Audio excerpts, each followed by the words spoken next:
There is a frantic search underway for survivors after a horrifying earthquake rocks Italy, killing dozens of people as they slept in their beds. Many more are still missing. The numbers, we understand, are quickly rising. Good morning, everybody. I'm Martha McCallum, live in America's Newsroom. And good morning, Martha. And good morning, everyone. I'm Eric Shawn in for Bill Hemmer this morning. This quake struck in the dead of night, and it has devastated the mountain town of Amatrice. The mayor there says the town has simply vanished. It's gone. Tremors waking up people in Rome, which is 100 miles away.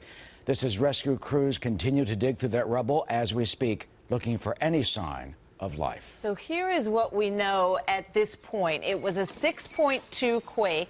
It hit at 3:30 a.m. local time, as Eric said. About 38 people are said to be confirmed dead at this hour, and we do expect, sadly, that those numbers are expected to rise. They're digging through the rubble to find any survivors at this point. More than 60 tremors have been reported in the area since the extended area surrounding Amatrice. Amy Kellogg is live there this morning for us, and she joins us now by phone. So what's the latest from there, Amy? Well, Martha, one of the major Italian news agencies is reporting the death toll is at 63. Now, that is coming from ANSA news agency. In the meantime, this happened nearly now 12 hours ago, so the chances of finding survivors in the rubble is fast diminishing. I'm standing in front of the building that has collapsed, where two bodies were recently pulled out dead, and there was a third person known to have been in that house. Searchers are looking for him, but I don't think there is much hope that he will be pulled out alive. This is all coming together in a fairly organized way, from my observation, given the multiple hurdles to getting up to this mountain town, to getting through the streets, which are completely littered with very dangerous rubble, broken glass, nails, and twisted metal. I am in Amatrice, which is one of the towns that was most badly hit, but also Accumuli and Pescara del Tronto, very badly affected by the 6.2 earthquake overnight. They are smack dab in the middle of Italy. They are not towns that are necessarily right on the tourist path, but they are old towns. They have 12th century monuments and buildings, and many of them clearly have not kept up to standard. Now, some people have been pulled out of the rubble alive this morning, but also very many others have been pulled out dead. To add to some of the complicating factors here, the local hospital in Amatrice had to be evacuated last night because it began crumbling. So there are scenes outside that hospital of hospital beds and equipment that clearly have not even been put to use. Emergency vehicles are ferrying the wounded to area hospitals, and the traffic is quite clogged here.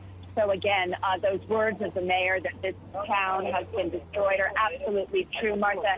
It is an apocalyptic scene here, something I've never seen the likes of, and hope that I will never see again. It is heartbreaking, Martha. Back to you.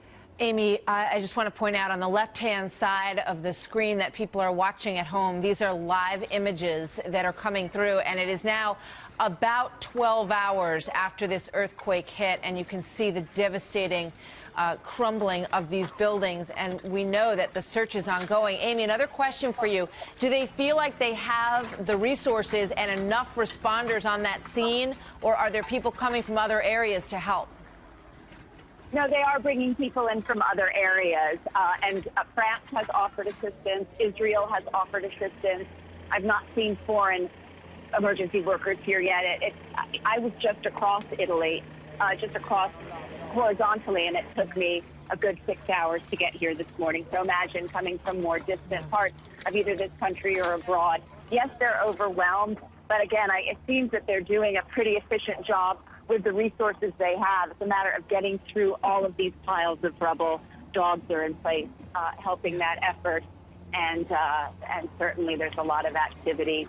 But yeah, we are running out of time, Martha, 12 hours, and it's very hot up here, Martha. Still early, though, in many ways, in terms of the pockets that can exist in these kinds of situations and the people that can be pulled out alive. So an urgent situation as it unfolds on the ground in Amatrice, Italy this morning. Our thanks to Amy Kellogg. We'll take you back there as we get more news.